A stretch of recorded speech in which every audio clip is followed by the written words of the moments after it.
Si les expériences de conversion religieuse sont des objets d'études privilégiés en sciences des religions, celles des déconversions le sont beaucoup moins. Les situations de déconversion représentent pourtant des moments charnières pour les individus qui les vivent. Ces personnes peuvent vivre de la détresse intense, émotionnelle ou cognitive. Elles peuvent être appelées à redéfinir leur lien d'appartenance, à changer d'emploi, de partenaire de vie. Le parcours de certaines personnes peut aussi parfois être plus dramatique, les menant jusqu'au suicide.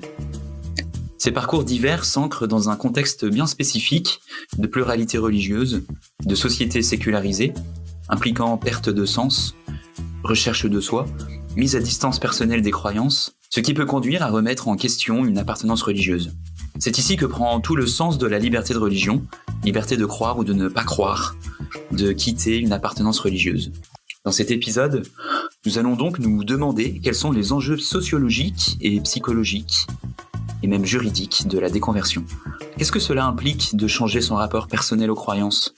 Dans quel contexte social s'ancrent les expériences de déconversion ? Tout cela, nous allons l'aborder avec mes deux invités d'aujourd'hui, Raphaël Mathieu Legault-Laberge et Mélanie Gagné. Raphaël Mathieu Legault-Laberge est titulaire d'un doctorat en études du religieux contemporain de l'université de Sherbrooke.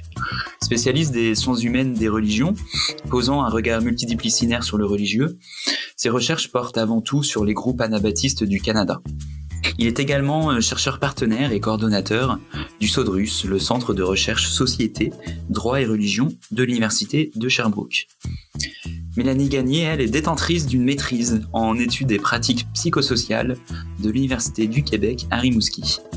Elle a parcouru le monde pendant 4 ans comme missionnaire et après avoir vécu une expérience de déconversion, elle en a fait son sujet de spécialisation. Aujourd'hui, elle travaille en accompagnement humain, elle enseigne, écrit et présente des conférences. Ils viennent nous parler tous les deux également d'un ouvrage collectif à paraître incluant des récits de déconversion. Bienvenue dans Religieux.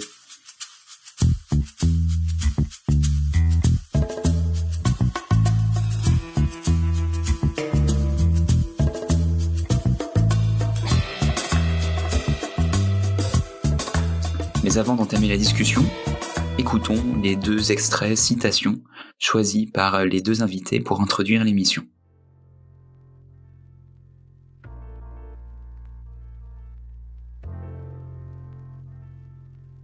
Je fais le décompte des années perdues.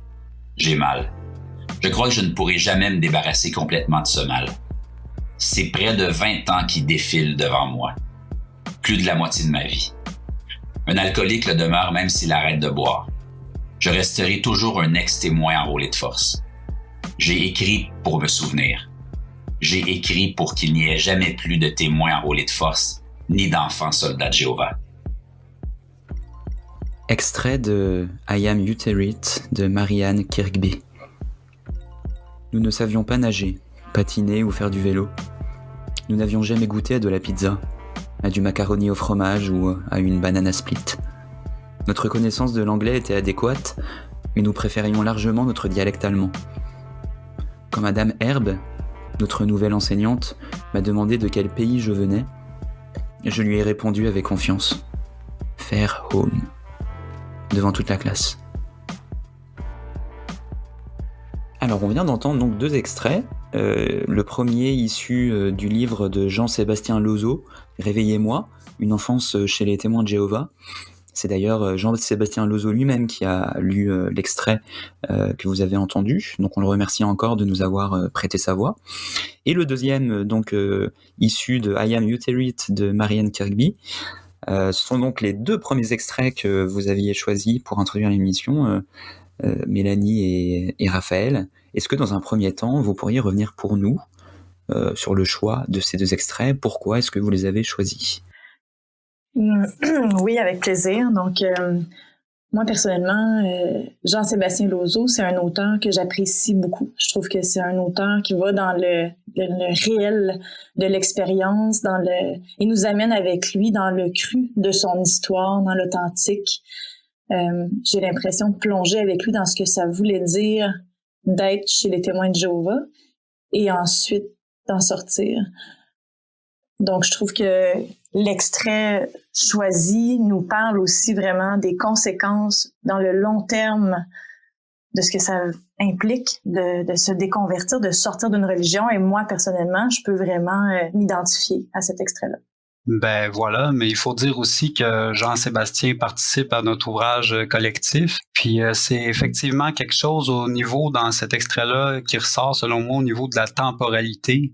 Vous avez des expressions, par exemple, comme année perdue, 20 ans et puis moitié de ma vie, ou encore le terme souvenir qui est mentionné. Puis ça se réfère au temps qui a passé et puis qu'en fait, qui pourra pas être repris. Et puis moi, je trouvais qu'il y a une forme de nostalgie dans ce qu'exprime Jean-Sébastien Loiseau, c'est-à-dire une forme vague de mal à l'âme qui aspire à retrouver quelque chose qu'elle a perdu, mais que finalement, elle ne pourra pas retrouver. Puis je pense aussi que c'est le fait de ne pas avoir choisi au départ de se joindre aux témoins de Jéhovah qui devient un élément de réminiscence pour lui, puis ça a posé un déterminisme existentiel essentiel dans sa vie. Ça devient incontournable pour lui. Il va devoir vivre avec ça pour l'ensemble de son existence. Et pour l'extrait de l'ouvrage de Marianne Kirkby? Ben, en fait, Marianne aussi participe à notre ouvrage collectif. Ce qui ressort dans cet extrait-là, selon moi, ben, c'est les éléments d'isolement social et puis aussi les interdits qui sont propres aux Luthériens. Sa famille a quitté le mode de vie communautaire propre aux Luthériens en 1969. Elle, à ce moment-là, était âgée de 10 ans. Puis ce qui est décrit dans cet extrait-là, bien, c'est le moment où elle a rejoint une nouvelle école, une école publique, immédiatement après le départ de la colonie. Puis il s'agissait pour elle d'une expérience extrêmement humiliante parce qu'elle conservait tous les marqueurs identitaires propres aux Luthériens dans un espace social où aucun de ces marqueurs-là n'avait une légitimité.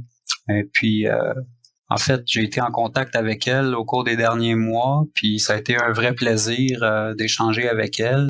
Quand je l'ai approchée pour participer au projet d'ouvrage, que je lui ai décrit ce que Mélanie attendait des auteurs, ben, elle nous a répondu qu'elle nous autorisait à utiliser tous les extraits qu'on voulait dans son ouvrage I Am Utherite, et tous les extraits qui cadraient le mieux avec le projet. Puis ça m'a donc conduit à traduire une partie de son livre pour en faire un texte qui va être inclus dans l'ouvrage. Et ça donne un autre aperçu de la déconversion. Ça implique beaucoup de choses, quitter une colonie luthérienne. Je donne un exemple pour illustrer ce que ça implique, parce qu'on a peine à s'imaginer jusqu'où ça va, mais son père, quand il a quitté la colonie, il avait plus de 45 ans, et puis il n'avait jamais eu un compte dans une institution bancaire. Donc, on peut imaginer à ce moment-là le travail d'adaptation que ça a nécessité de se déconvertir. Est-ce que tu pourrais revenir pour nous, Raphaël, rapidement sur ce que ça implique, être luthérien, de quelle tradition religieuse est-ce qu'on parle quand on parle des luthérites? Ben, les luthériens, c'est des chrétiens très conservateurs. Ils vivent dans des grandes communautés dans l'ouest du Canada et puis dans le Midwest américain. Au Canada et aux États-Unis, il y en a environ 55 000 qui vivent dans des colonies d'environ 100 personnes. Puis ça demeure relativement peu connu au Québec, mais quand on se déplace dans l'ouest du Canada, on se rend rapidement compte que ça fait partie du paysage religieux canadien. Vous avez un projet d'ouvrage collectif qui est quasiment mené à son terme. Est-ce que vous pourriez revenir un petit peu sur cet ouvrage, sur comment est-ce que en fait ce projet s'inscrit dans les recherches que vous avez menées jusqu'à maintenant? Si Mélanie, tu peux commencer. Je sais que c'est toi qui es à l'origine du projet. Mm-hmm. Donc dans le fond, pour moi, ça fait déjà plusieurs années qu'effectivement, je fais des recherches sur le sujet. J'ai commencé quand j'étais à la maîtrise à l'Université du Québec à Rimouski, où je me suis penchée sur mon propre chemin. À l'époque, je nommais ça une crise de vie, parce que je n'avais aucune idée de ce que j'étais en train de traverser. Tout ce que je savais, c'est que j'étais en train de perdre mes repères. Donc, J'avais été très impliquée dans l'Église chrétienne évangélique pendant 11 ans, dont 4 ans comme missionnaire à temps plein. Et un jour, là, je fais un résumé très grossier, mais c'est comme si je me suis réveillée dans la mauvaise vie. Et il a fallu que je quitte mon travail de missionnaire, que je quitte ma relation amoureuse, que je quitte ma communauté. Et je me suis ramassée à l'université complètement perdue dans cette espèce de tornade de vie que je vivais à l'époque. Et je me suis lancée dans la recherche de ce qui se passait en dedans de moi. Notre maîtrise à Rimouski est très très sensible, très particulière là, à ce sujet-là. Il nous invite en tant que chercheurs à plonger dans notre propre histoire d'une façon très subjective. Et c'est au bout de 4 ans de recherche que je suis finalement tombée sur le mot déconversion. Et là, ça a vraiment pris un sens nouveau et c'est comme ça que j'ai réussi à trouver d'autres recherches qui se font sur la déconversion. Ça m'a vraiment fascinée de voir que le processus que je traversais était commun à d'autres personnes.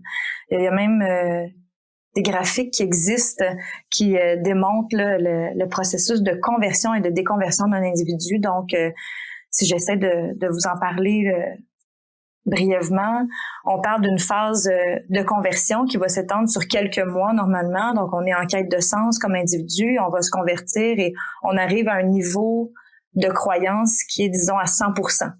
Et on va rester à ce niveau-là de croyance pendant, selon les recherches, là, en moyenne 2 ans, de façon solide, là, sans vraiment avoir de doute majeur et tout ça. Puis après une période de 2 ans, parfois il va y avoir des incohérences, des doutes, des questions qui vont arriver. Et là, on va avoir des difficultés à garder une croyance qui est à 100%. On va peut-être tomber à 85%. Puis on va recevoir un autre signe de Dieu et on va remonter à 95%. Mais là, d'autres doutes vont faire surface. On peut baisser à 80 ou 75%. Et il y a des gens qui vont rester comme ça dans une croyance en ce que je nommerais en dents de scie pendant toute leur vie, qui vont être très bien là-dedans, mais d'autres, comme moi, qui vont atteindre éventuellement un point de rupture. Et le point de rupture va nous amener là, à vraiment chuter au niveau de la foi, à perdre tranquillement la foi, à la voir s'effriter. Et c'est ce qui s'est passé pour moi, donc c'est ce que j'ai étudié. Et ce cheminement-là d'écriture de mémoire m'a amené à écrire un blog pour m'aider à mettre en mots mon mémoire. Donc, avant même d'être capable d'écrire un mémoire de maîtrise, moi, je me suis penchée sur l'écriture d'un blog. Grâce à ce blog-là, il y a d'autres jeunes, je dirais là à l'époque, dans de 25 à 40 ans, des gens qui m'ont contacté, qui m'ont dit hey, « Je vis la même chose que toi ». Et là, j'ai formé avec eux un petit groupe très discret, hein, très secret, donc c'était pas affiché nulle part. On a commencé à se rencontrer, on a fait 2 fins de semaine de retraite ensemble, on a fait des randonnées, on a commencé à créer des liens. Et avec la pandémie qui est arrivée en mars 2020, moi j'ai appelé ça, ce qu'on a vécu à ce moment-là, une déconversion de société. Je trouve que le confinement, la COVID, ça nous a fait perdre à tous en tant que société là, nos repères, nos croyances, ce qu'on pense vrai de notre vie. On l'a perdu, on a dû se revirer de bord, comme on dit en bon québécois, puis essayer de retrouver des repères différents. Et là, j'ai contacté mon groupe de déconvertis. Donc, on est tous un groupe de déconvertis. Puis je leur ai dit, moi, j'ai l'impression qu'on aurait quelque chose à dire au monde. Est-ce que ça vous tenterait qu'on écrive sur le sujet de la déconversion, mais aussi sur le sujet de la reconstruction? Et sur donc une vingtaine de membres dans notre groupe, il y en a à peu près 10 qui m'ont dit oui. Et donc, ça fait déjà depuis le mois de mars-avril là, qu'on travaille sur l'écriture de nos textes. Et au fil des mois, il y a des gens qui se sont ajoutés, dont Raphaël Mathieu qui s'est ajouté là, pour écrire l'avant-propos du livre, m'aide grandement dans les recherches. Grâce à lui, on a Marianne Kirby qui s'est ajoutée. Et moi, au fil du temps aussi, j'ai fait d'autres contacts, donc d'autres personnes qui étaient pas dans le projet à la base continuent de se joindre. Et je trouve ça fascinant au niveau du sujet de l'auto-formation existentielle, de voir comment les auteurs prennent conscience de leur chemin, c'est une façon pour eux aussi d'accoucher d'eux-mêmes, de se verticaliser dans leur chemin de déconversion aussi. Puis c'est vraiment beau de les voir dans cette espèce de processus. C'est quasiment une autothérapie, en fait, ce qu'on vit. Pour moi, le projet qui, à la base, était surtout un projet d'écriture, a dépassé de loin les impacts que je pensais que ça aurait là, sur chacun de nous comme écrivain. Puis en plus, il faut dire que tu as un ouvrage, toi, qui est personnel, qui fait suite à ton expérience aussi, Mélanie, qui aborde ton expérience de déconversion. Hein. Oui, c'est vrai. Merci de le mentionner. Donc, c'est vrai que je travaille fort aussi, justement, particulièrement depuis le début de la pandémie, sur mon ouvrage personnel qui devrait sortir dans les prochaines semaines, dans les prochains mois, là, qui s'appelle Déconversion. Et dans cet ouvrage-là, donc, les lecteurs pourront trouver vraiment l'entièreté de mon chemin de conversion, de ce que ça a voulu dire pour moi aussi être chrétienne, mais ensuite comment je me suis déconvertie, les processus par lesquels on passe, donc la déconstruction de mes pensées, l'appropriation de ma vie, de mes croyances. Et à la fin de chaque chapitre aussi, je propose des exercices de journal créatif.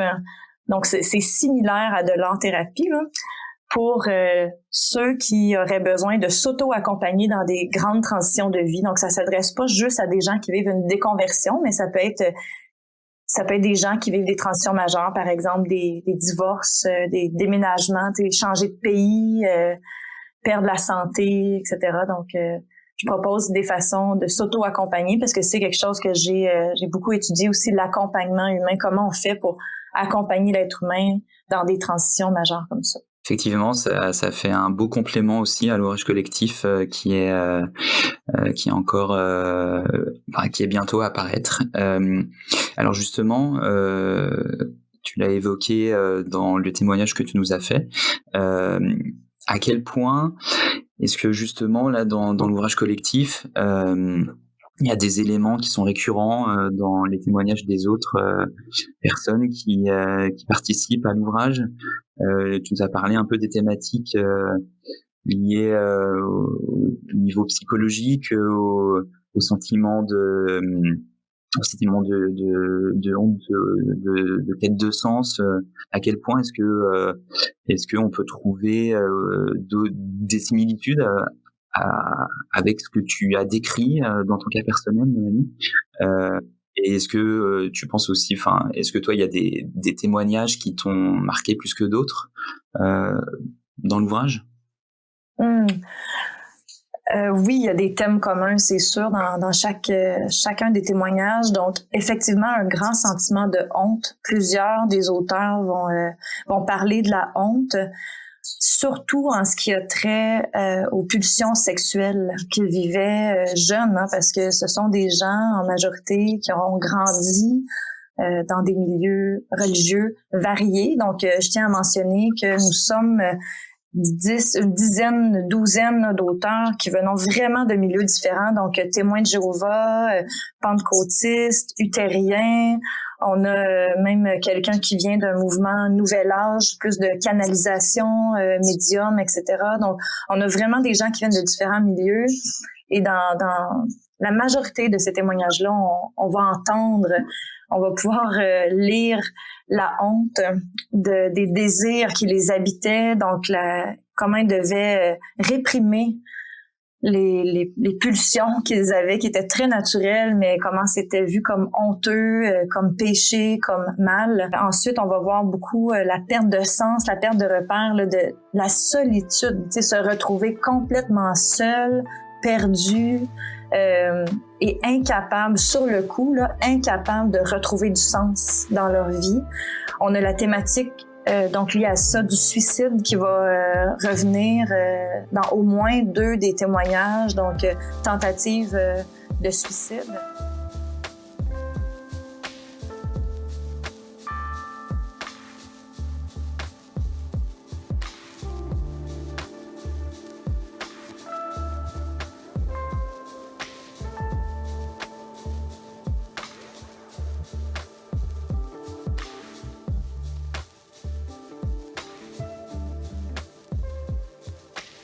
Et aussi, moi, un autre thème là, que je vois, c'est sûr qu'il y en a plus, mais moi, un autre thème qui m'a marqué, c'est comment, même aujourd'hui, donc pour certains, la coupure est plus récente que d'autres, mais même pour ceux pour qui la coupure est assez loin derrière, il y a toujours des conséquences sur nos vies aujourd'hui, sur notre façon de se relier au monde, notre façon d'interagir avec les gens, notre façon de se percevoir, notre façon d'interpréter le monde dans lequel on est. Et il y a des gens qui vont écrire des récits dans notre ouvrage collectif qui réussissent très bien à s'en sortir, qui ont vraiment réussi à se reconstruire, et d'autres qui ne réussissent pas vraiment à s'en sortir encore aujourd'hui. Puis d'ailleurs, je trouve que c'est ce qu'on voit dans l'extrait de Jean-Sébastien Lozo. Jean-Sébastien s'en sort très bien aujourd'hui, mais par contre, on le voit clairement, il affirme que ça laisse des traces encore aujourd'hui dans sa vie. Et c'est ce qu'on va voir dans ce qui est écrit là, pour notre ouvrage collectif aussi. Ça va être un super texte à lire là, de Jean-Sébastien. Et tu me demandais aussi, Loïc, là, quel témoignage me marque. En fait, la majorité des auteurs vont rester anonymes, donc je pourrais pas vraiment en nommer précisément, mais ce que j'aimerais dire, c'est que moi, ce qui me rend très, très fière des témoignages, c'est la variété d'expériences et le côté éclaté des styles d'écriture, des histoires. Oui, il y a des thèmes communs, il y a des choses où on se reconnaît, mais on a des dialogues avec l'enfant intérieur, un poème, des récits écrits au jeu. On a des récits de 15 pages, un autre de 1 page et demie. Et moi, j'encourage les auteurs à rester très proches de ce qu'ils ont vraiment envie de partager, parce que je leur dis, la déconversion, c'est une histoire d'éclatement. Eh bien, je vous encourage à ce qu'on écrive un ouvrage qui sera aussi éclaté. Et j'aimerais terminer en disant qu'un des beaux impacts que je vois dans cette communauté d'écrivains, c'est que moi, j'ai créé un groupe de discussion. Donc, c'est pas chacun qui écrit chacun chez soi dans le silence, puis il y a juste contact avec moi, mais je les ai encouragés à se parler. Et ça fait que, oui, c'est une autothérapie d'écrire son histoire, mais aussi d'avoir la chance d'entrer en contact avec d'autres qui vivent une déconversion. Ça les a beaucoup touchés, ça les a beaucoup encouragés, puis se sont sentis vraiment entendus et compris, certains là pour la première fois depuis longtemps. Ben, moi, je pense que c'est ça. Tu fais un super travail d'accompagnement dans tout ça, puis ça dépasse grandement le simple travail d'écriture d'un ouvrage collectif. Ça va jusqu'à un aspect de guérison ou d'accompagnement de l'autre que tu fais au cours de l'écriture. Pour ma part, j'aimerais peut-être rebondir là-dessus en revenant sur un texte en particulier qui va être inclus dans l'ouvrage et puis qui est intitulé « Une histoire d'émotion ». Ce texte-là démontre en fait un parcours de reconstruction qui a quand même assez bien réussi selon moi. Loin de faire état d'une tentative de suicide, là, il est empreint d'une grande sensibilité qui va exposer la façon dont le religieux a structuré émotionnellement parlant la vie d'une personne et les conséquences que ça a pu avoir tout au long de son existence. En fait, le religieux aurait contribué pour cette personne-là, à fonder une certaine peur, comme par exemple la peur de vivre des expériences interdites par des normes religieuses, mais par la suite, en s'ouvrant à des expériences existentielles nouvelles et diversifiées, cette personne-là a développé, moi je sentais qu'elle a développé quand même une assez grande solidité intérieure qui lui permet de faire face aux sentiments de culpabilité qui l'habitent et puis qui sont issus de sa socialisation primaire. Elle va parler, par exemple, du fait qu'elle a grandi dans une famille religieuse et puis que c'est ça qui l'a marqué dans son parcours. Puis je trouvais la fin du texte particulièrement intéressante parce que c'est une forme d'incertitude qui en ressort de ce parcours de vie-là, mais une incertitude qui est accompagnée d'un sentiment d'espoir. Puis ça, c'est clairement exprimé dans le texte. Puis je trouvais qu'il y a quelque chose de particulièrement marquant dans ce rapport-là entre la certitude religieuse qui a fondé l'identité au départ de la personne, qui est remise en question par un détachement du monde religieux suite à une expérience de déconversion, et puis finalement cet espoir-là qui renaît de la possibilité de vivre une vie épanouie, mais sans nécessairement avoir recours à une religiosité quelconque. Donc, je pense que ça va être un des très beaux textes qu'on va avoir dans l'ouvrage. Je suis vraiment d'accord avec toi. Vraiment, moi aussi, c'est un texte que j'affectionne particulièrement. Puis pour connaître cette personne-là personnellement, je suis très touchée de t'en entendre parler, Raphaël Mathieu. Puis ça me fait sourire, en fait, de t'entendre la citer comme ça. Puis je lui souhaite d'entendre cette entrevue parce que c'est une personne qui fait son bout de chemin avec beaucoup d'essais, erreurs, avec beaucoup d'efforts, de conscience. C'est une personne qui est vraiment très inspirante pour moi. Mélanie, tu l'as mentionné tout à l'heure quand tu nous as parlé de ton parcours personnel.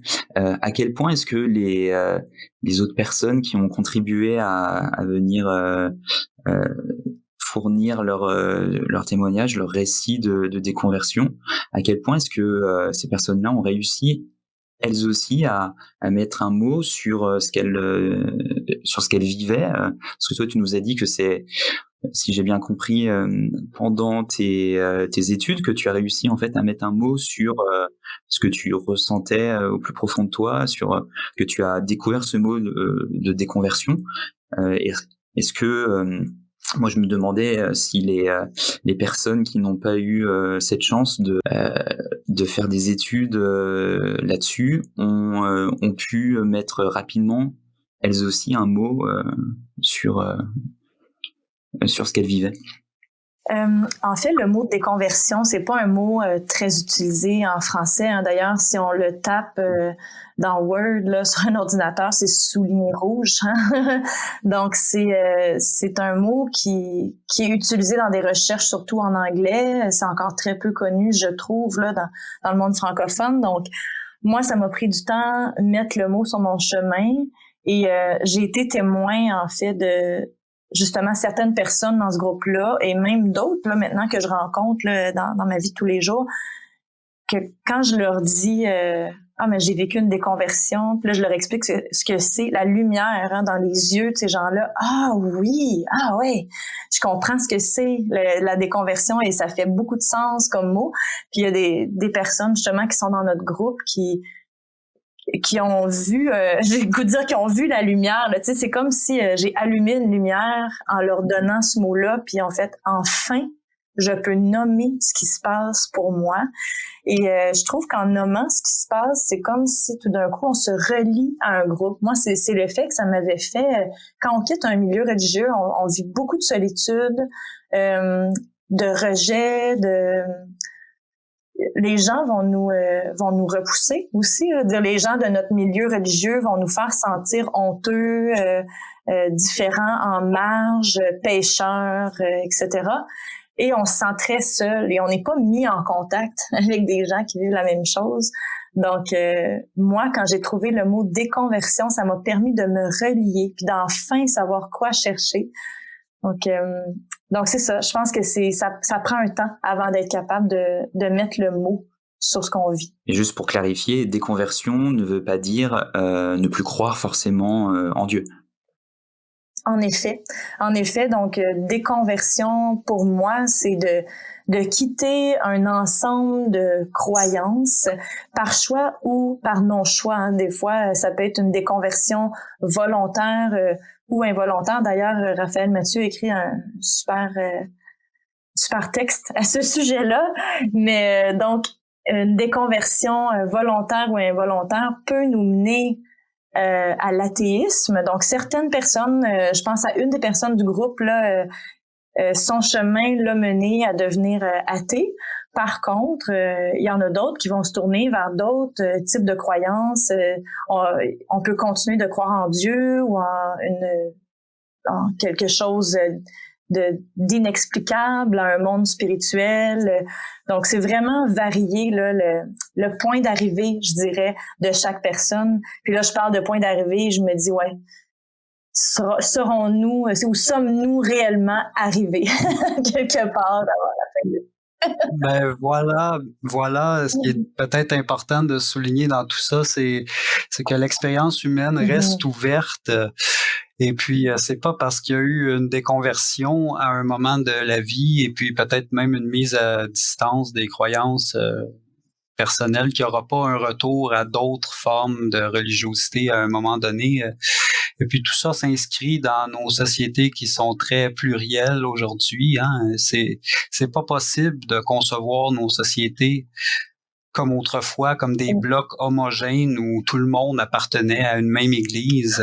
Puis au contraire, hein, nos sociétés offrent aux individus de multiples façons de répondre à leurs besoins de transcendance. Et puis ça peut être d'une façon religieuse ou non religieuse.